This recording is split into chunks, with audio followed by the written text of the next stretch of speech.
Good morning, good evening, good afternoon, wherever you are in the world. I have two very special guests from Austria, and it's about 9 o'clock at night over there, while it's still kind of midday over in the western part of the United States.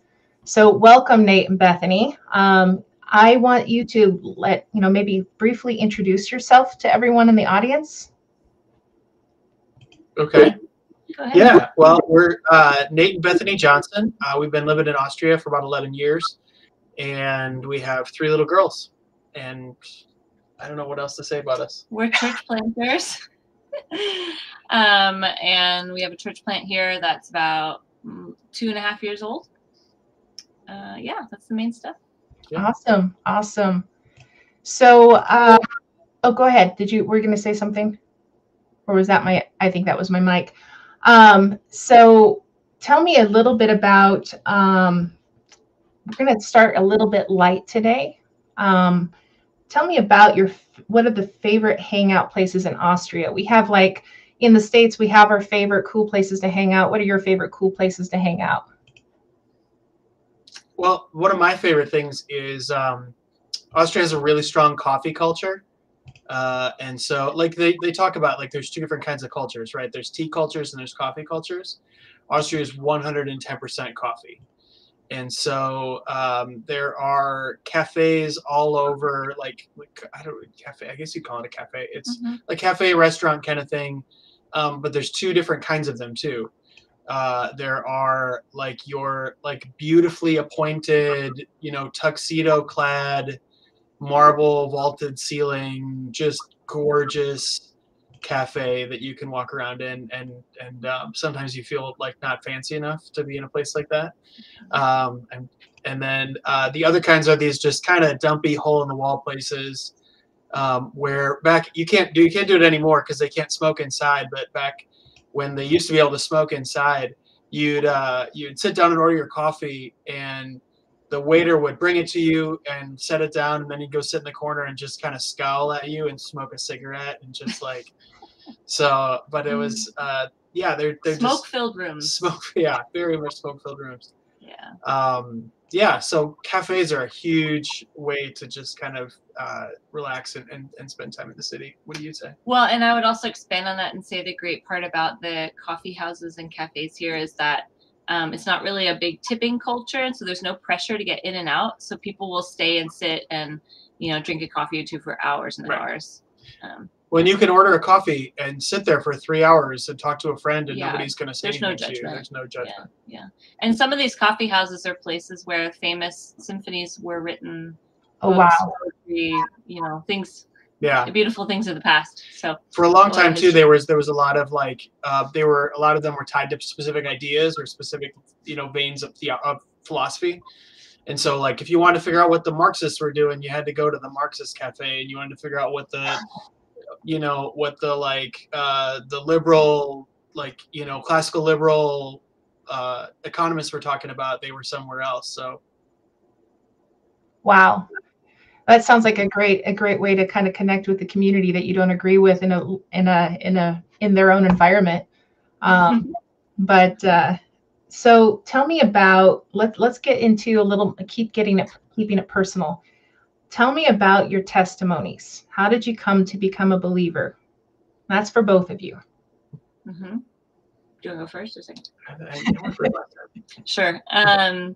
Well, I was blessed to grow up in a Christian home. My parents both came from believing families, actually. And I grew up in an evangelical covenant church in Connecticut. And for me, my faith journey was very gradual, and it was guided by a lot of great leaders in the church, youth leaders discipling me. But I would say a big turning point for me was college. I went to Wheaton College, and there, when I was finally out of the home, was when I feel like my faith really deepened and became a lot more personal. I grew up going to public schools and didn't have a lot of Christian friends, so it was a really special time for me to be in Christian community like that for the first time. Yeah. How about you? Yeah, on my end, also, I grew up in a Christian home. We, went to a church that we started going to when we moved the town that I grew up in when I was 3. And, you know, I don't remember not really being involved in a church, not being in a, you know, having believing parents or you know, a kind of a believing legacy in my family.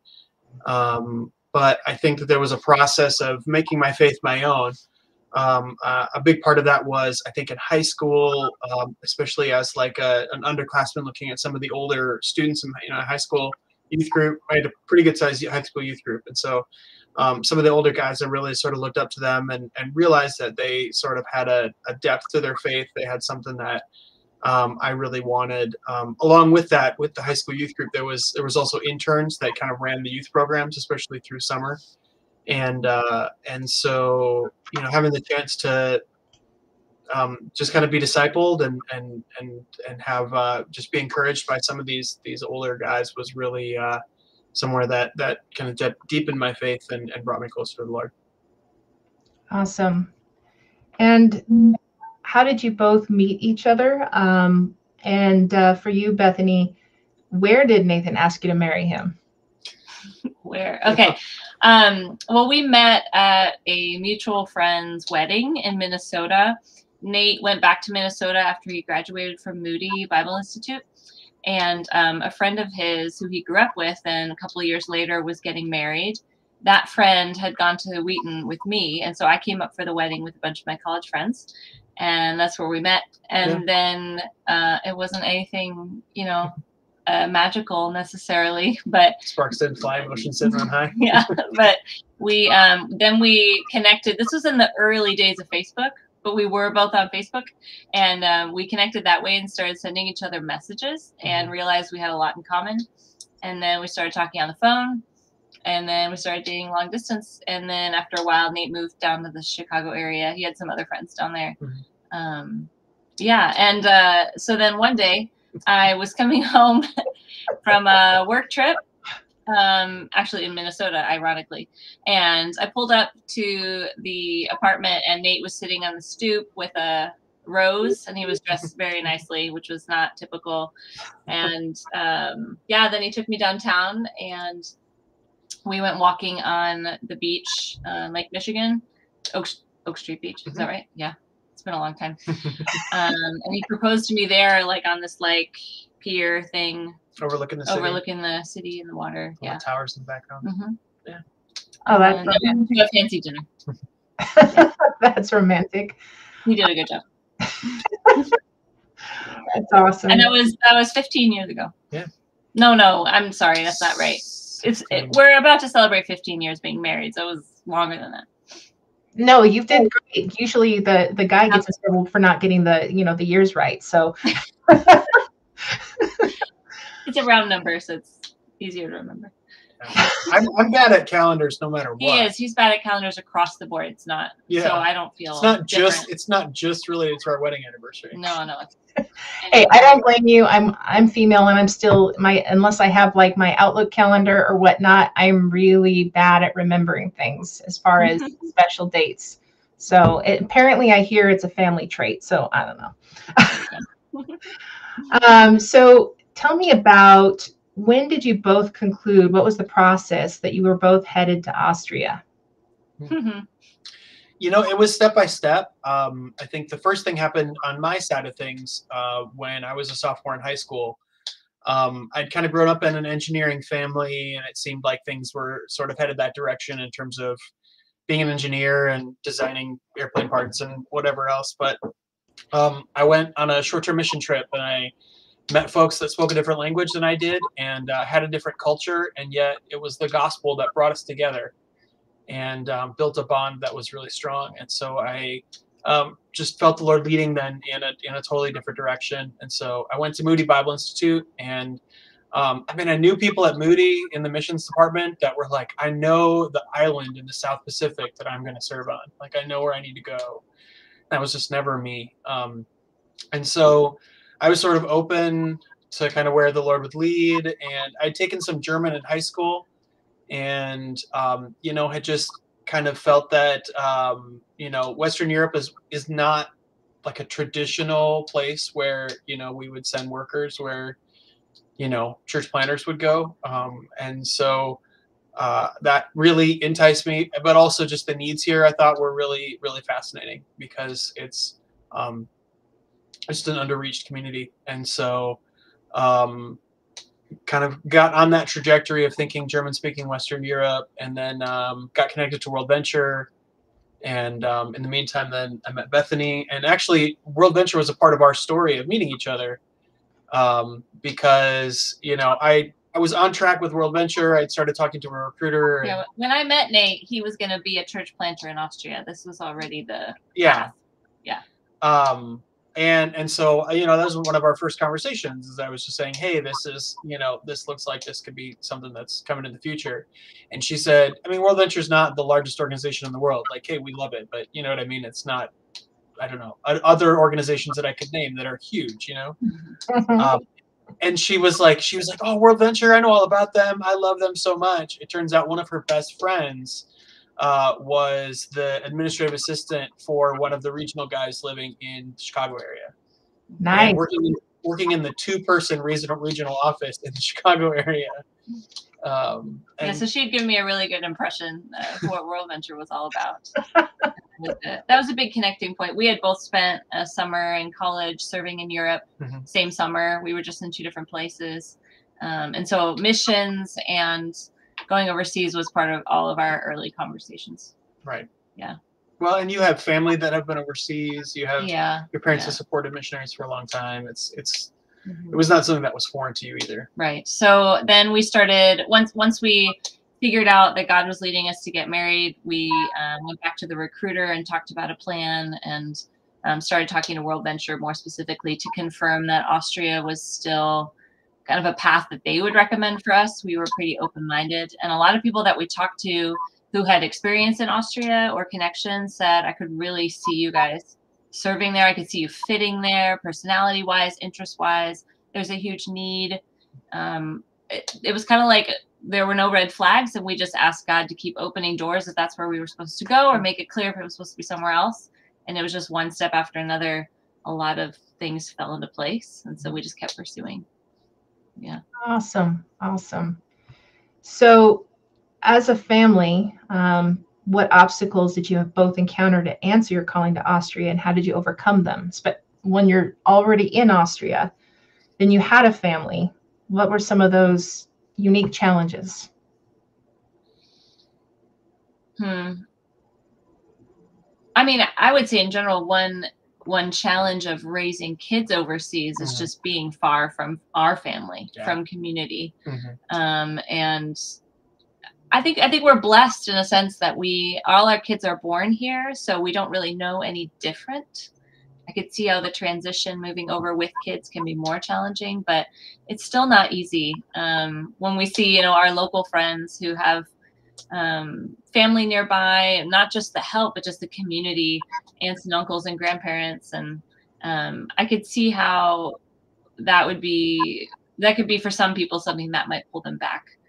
And it's definitely hard whenever family comes to visit and we have to say goodbye. It's always very emotional.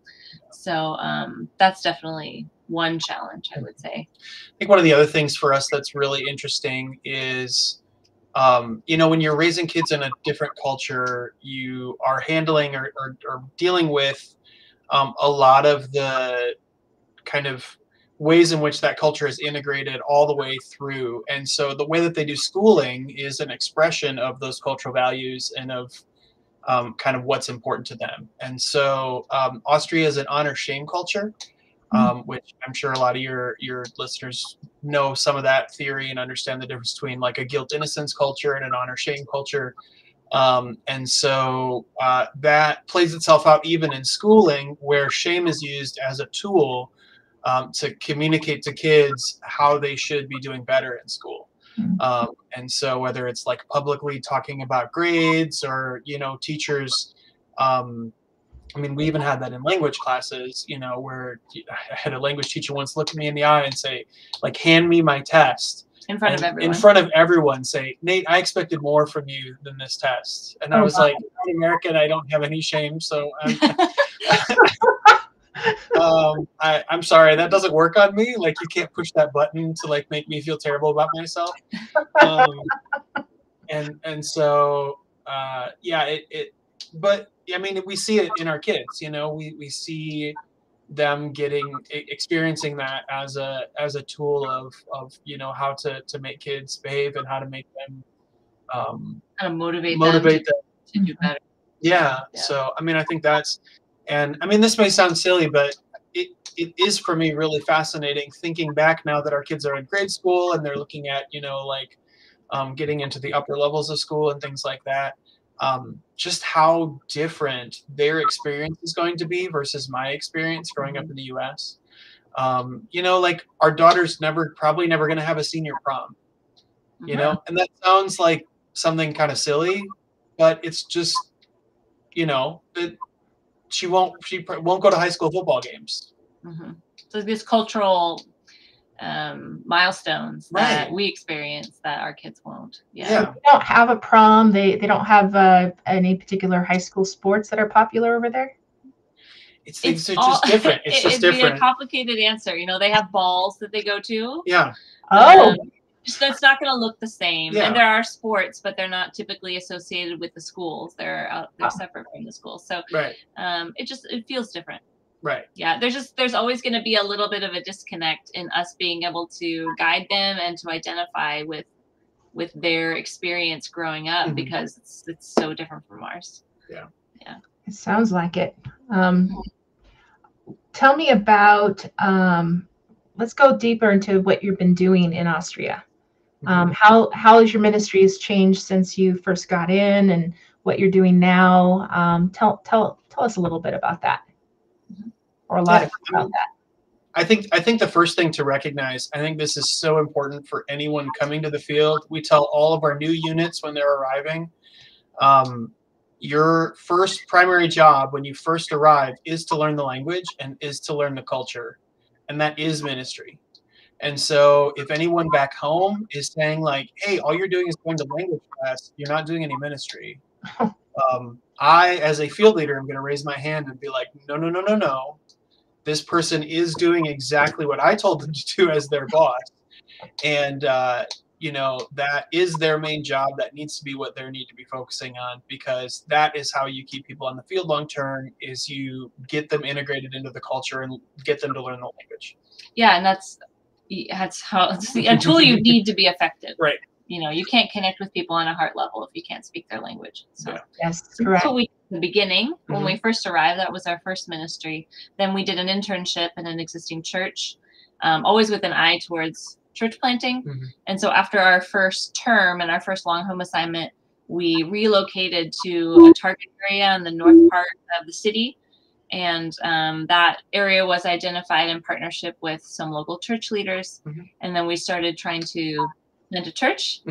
That is a long, slow journey here. And when we first moved up to our area, we didn't have anybody really to work with. We didn't have a team. So it was a long, slow process of starting Bible studies, serving in another church nearby, you know, talking to people about church planting and seeing if God would provide some people who were interested in joining us and taking a big risk, trying to start something new. And then we launched our church plant in the fall of 2021.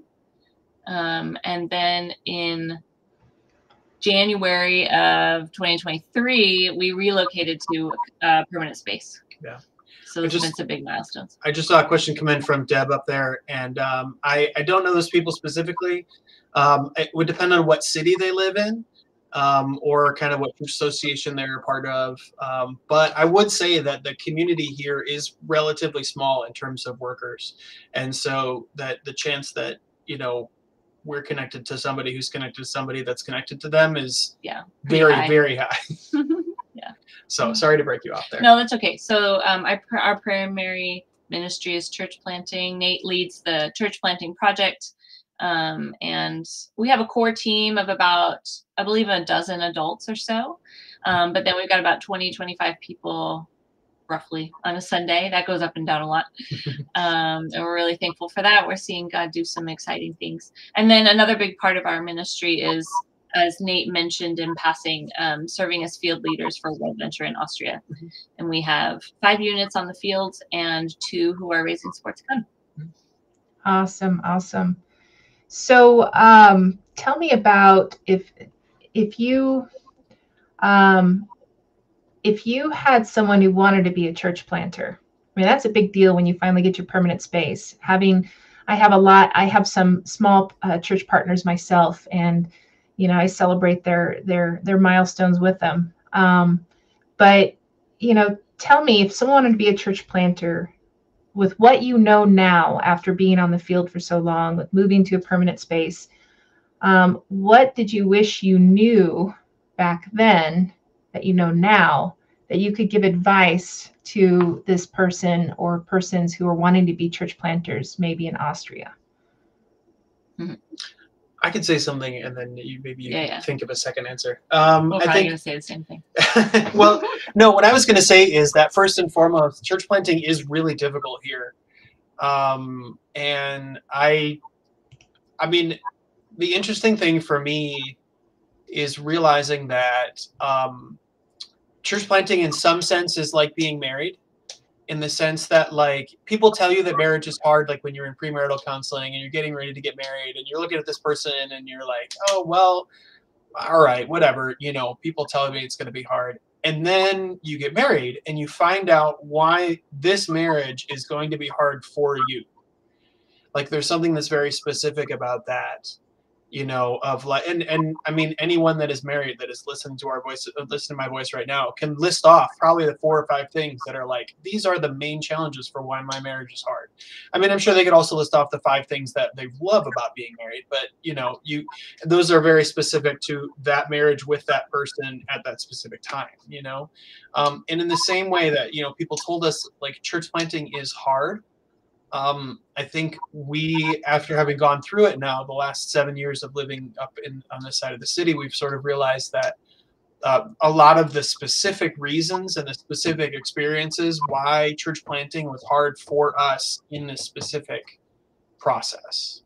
And a lot of them are really, really tied to, very specific things about, like, how our processes move forward, whether it's like just difficulty in finding partners that are willing to like, team, so that it's not just us planting this church all by ourselves, which I think the age of kind of a solo church planter all by themselves, whacking through the jungle is just not really kind of what modern missions is anymore. And so us trying to build that core team, trying to build a community of believers that we can then partner together with to reach out into the community and build relationships and proclaim the gospel. But I do think that there is a flexibility that's required in recognizing that, that church planting is going to be hard, but I don't know why it's going to be hard for me specifically going through this process, and I can't predict that. We don't have crystal balls. Like, we can't, look at tea leaves and say, hey, this is why this is going to be hard. But I think then the requirement of the church planter is saying, okay, are you digging your foundation? Are you leaning into Christ? Are you finding your worth and satisfaction and identity in Him, and not in what you're about to do, and the relative ease or difficulty of this process, the relative success or failure of this process? Because, I mean, church planters fail in the U.S. Church planters fail here too. I mean, it's so, like, at the end of the day, are you ready to be faithful and toil in obscurity? So. Yeah, that's a powerful one. Can you give me an update on your church? A couple updates, something new that maybe hasn't, that you recently posted in a newsletter or is ready to post in a newsletter? Yeah, I would say we're at an exciting point. I mean, we're not huge by U.S. standards, but we do have a core group of people who are really committed, and some of those people are going to become members on Sunday. This is our first group of members, so we're really excited about that, and we're going to have a church meeting after the service. We also had our first person get baptized 2 weeks ago, I believe. When she came to us in our small group Bible study probably 4 years ago, she was a believer already, but was still growing a lot, and she was still in the Catholic Church at the time. And then during COVID, finally felt led to leave the Catholic Church for theological reasons, and then joined us when we launched Crosslight. And so it was really exciting to see her decide to get baptized as a believer. Yeah, so those are some milestones and exciting things that are happening. Yeah, I mean, I think there's some big things that we're praying for right now, you know, really asking God to provide more young families. And, you know, I think we see a huge value in leadership development, but you need the raw talent, you know, you need the leaders to develop. You need leaders to develop. And so, you know, praying that God would bring some young leaders. I mean, I think one of our big hopes is that, you know, the people that are going to be the elders of this church in 10 years are not believers yet, you know? And so the hope is that that God is going to be raising those people, drawing them to himself, and then that we're going to be able to be a part of that process and be there as he does some really cool stuff in our community. Awesome. I love hearing that. Celebrating the new members, your first time members, that's going to be memorable. So I just want a reminder, thank you, Deb, for joining, and others who have joined. Thank you, Haroldine, for joining us today. If anyone else is out there, hey, make yourself known in the chat. If you have any questions or comments, don't worry about staying on topic. You can also put it in there, no matter how fast or slow of a typist you are, or tapping out. But put your questions in there, put your comments. We'll pivot back to it. Don't worry. So tell me, where is your support at right now? I believe we're around 92% supported. So it's not bad. We do have a bit of a deficit every month, but we're heading back to the States this summer for home assignment for 2.5 months. And so we're praying that during that time, as we connect with our partner churches and supporters there, that God would get us back up to 100%. So we really have the resources we need. So just to let everyone know, home assignment is where they visit a bunch of churches, they talk to people, and they reconnect with others. And it's definitely not a vacation. It's an opportune time for you all to learn about what they do and possibilities for supporting what they do. Or even if you're thinking about going going to serve in Austria, it's a great time to ask them questions about that. Deb asked a question, where in the US do you consider home? And I know when you say home, it's a kind of a trick question with all the US born workers who serve overseas. So feel free to expand on that if you want. We do not have one home base. Yes, we have. I'll list off. Well, Nate grew up in Minnesota. I grew up in Connecticut. We used to live in the western suburbs of Chicago. We will be in those 3 places this summer, in addition to Youngstown, Ohio, Charlotte, North Carolina, and Atlanta, Georgia, and Houston, Texas. Awesome. So if you live in any of those places, feel free to shoot us a message. Okay, so if you want to, you can private message us, and I will get your email to them. So you can go to our private message, or you can send an email to me, and I'll forward the email to them if you'd like. So my email is n.hahn, HAHN, @worldventure.com. Feel free to email me your email address and let me know you want to connect with them further. Question is now, how can people pray for you personally? Now, we heard some prayer requests from ministry, but if you have more to add to that, you can. Yeah. How can people pray for you? I've been talking. Okay. Yeah, I mean, I think one of the big things is there's constantly this catwalk of life and family responsibilities, personal, physical health, personal, mental, and emotional health, ministry responsibilities, and you're kind of navigating back and forth between all of those. And so I think one of the things that's really required in that is wisdom. Because you rarely we rarely have to say no to really bad ideas. Like those are the nice times when you're like, somebody comes to you with a bad idea, and you're like, no, I'm sorry, I don't have time for that.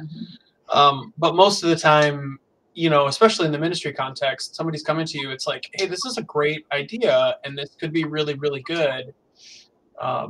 But I sort of have to look at the, you know, my list of responsibilities, the things that are already kind of long-term projects or things that I've been working on, you know, things that need my time and attention that, you know, I already don't have enough time for. And so a lot of times it's saying no to really good things.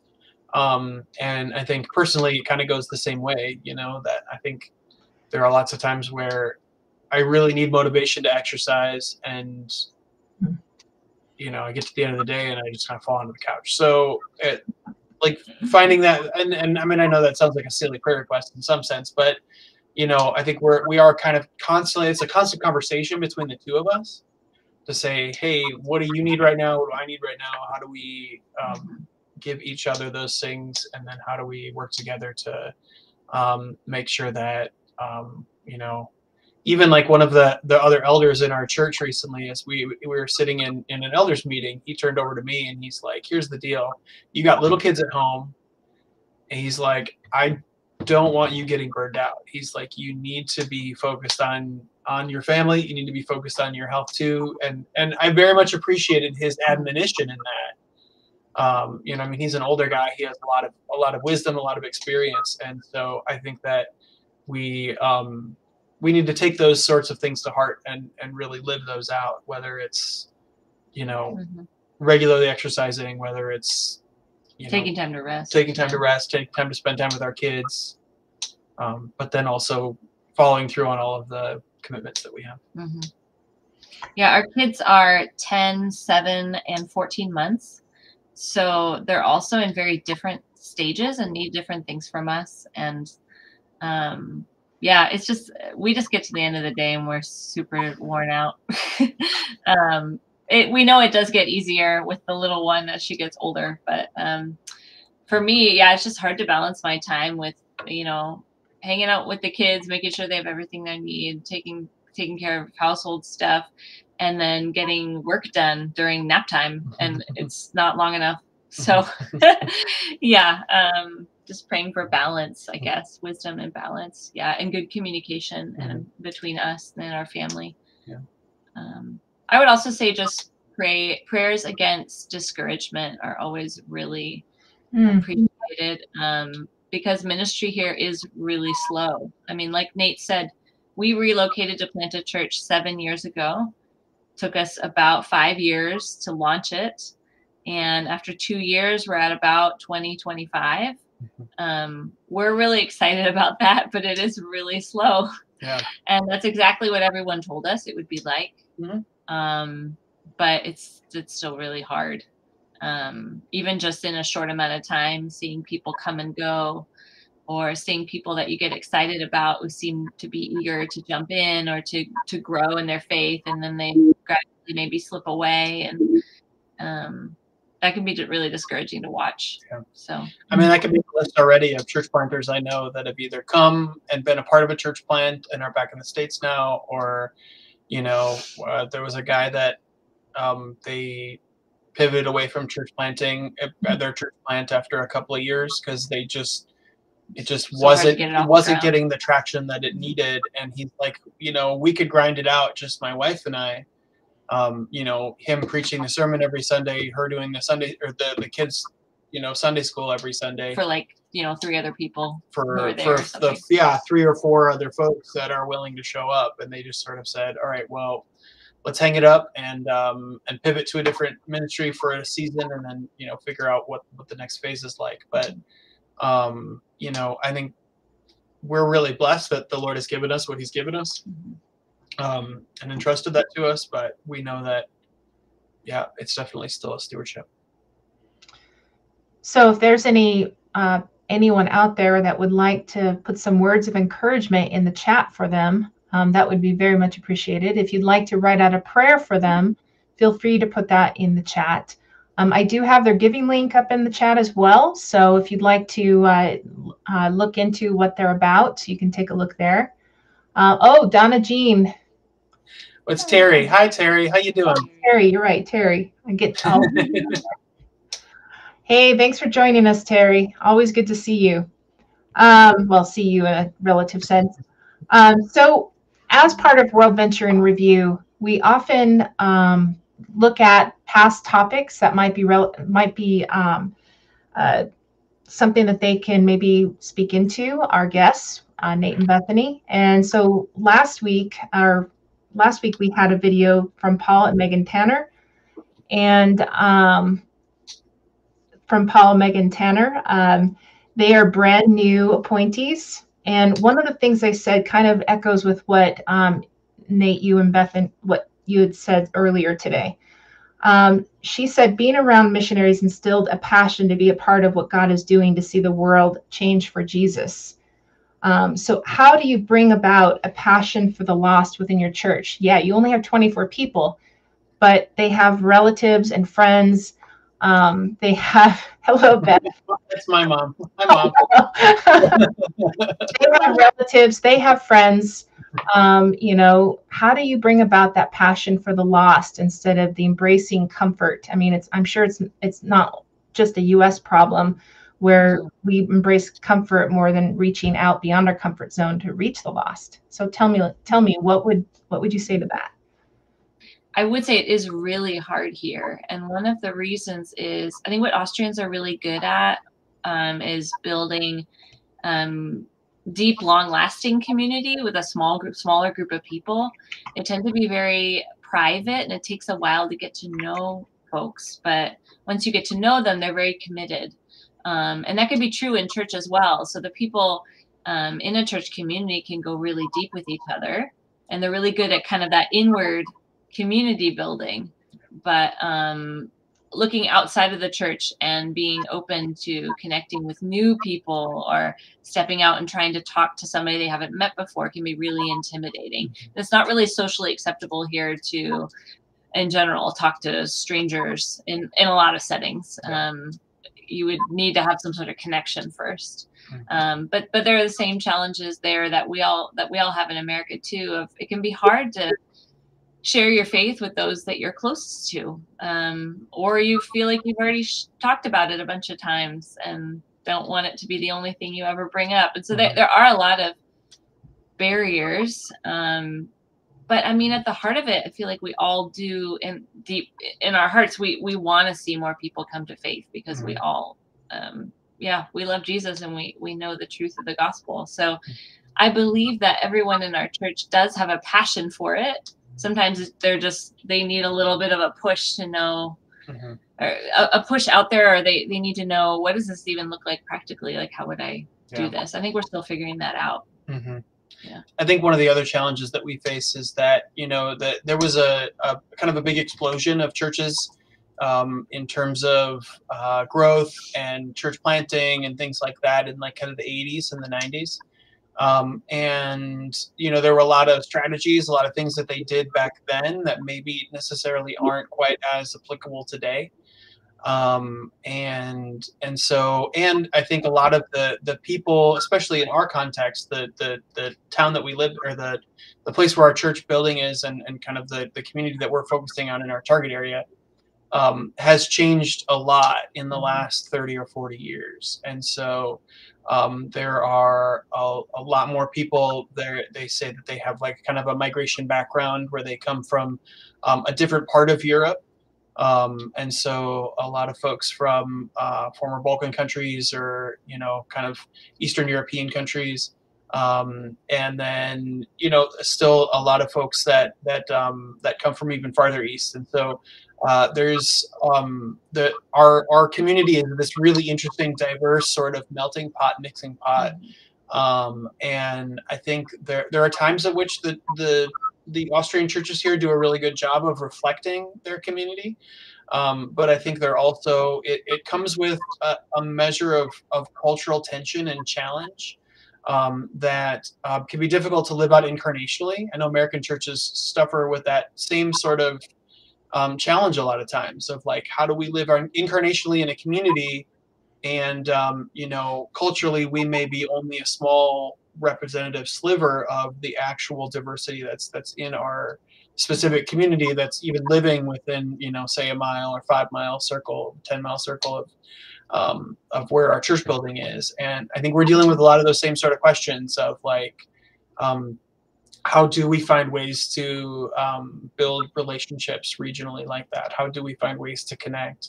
How can we find places in the community to serve? You know, what are the as a church? What this is? I think this is one of our big things that we're going to go through a process of. I think research and learning more about like a context analysis is the technical term for it. And so we're going to do our best to analyze our context as best as we can to really understand what are the actual needs there. And, you know, is it homework help for kids that come from households that don't speak German at home? You know, is it, you know, something different where it's a lot more like community engagement of like, you know, art or music classes, or, you know, places that kind of where the church building can be you know, a place where people can kind of encounter one another and build relationships? Is it, you know, do we need to just have a whole bunch of community building events and have opportunities to invite friends and family to those events just to have them connect with each other and have them connect with other believers? So I think we have a lot of strategic ideas. A lot of that is refining that based on the needs that are within our community to say, okay, how do we really do this in a way that is both well thought out and strategic, but also fits to the community that we're in. So perfect. So it's still not too late. Go ahead and put your questions in. Any comments? Glad that you're all here today. You'll have another couple minutes before we end for the evening. But I do have a question to ask. What are the obstacles for Austrians to having a relationship with Jesus and reading the Bible? And why is it a tough spiritual place? There are a couple different reasons. One would be that Austria is historically a Catholic country. And so you meet a lot of people who would say they're Catholic, and that means that they're Catholic in terms of the carrying on the cultural tradition of Catholicism in their family. And for them, that might mean, oh, I know roughly what the Bible says. I know what Jesus is all about. I don't really need to know any more. But that's in many cases not heart transforming faith, something that they really believe in, that they allow to have an impact on their lives. Some of those people have perhaps had negative experiences with the church, and so they don't want to have anything to do with that. I would say another barrier is it's quite a rich country, and a lot of people here live very comfortable lives. And so we get the sense that a lot of people don't really sense their spiritual need for anything beyond what they have in the here and now. A lot of people, I think, might need to go through some sort of crisis in their life before they start to ask some of those really big questions. Yeah, those are a couple that come to mind. Yeah. It's a very secular society. And yeah, we talk to a lot of people who, when we bring up what we believe or what we do, what we're passionate about, they don't really ask a lot of questions and don't really want to hear more about it. So then it's always a question of, okay, so what does this look like to share our faith with others when a lot of people aren't searching, or at least some of the people that we've connected with. Yeah, we've talked to neighbors, you know, where we'll kind of tell them why we're here and what we're doing, and they just sort of look at us like, good luck with that. Yeah, a lot of people will be honest and say, wow, that sounds hard, because they know that there's not a lot of people are really interested in that. Yeah. Yeah. So if anyone has questions, we're about to wrap up. Hurry and put it in. If you'd like to have me send your email to the Johnsons to be, so that you can communicate directly with them. Message us at World Venture or send an email to me with your email, and I will make sure to get it there.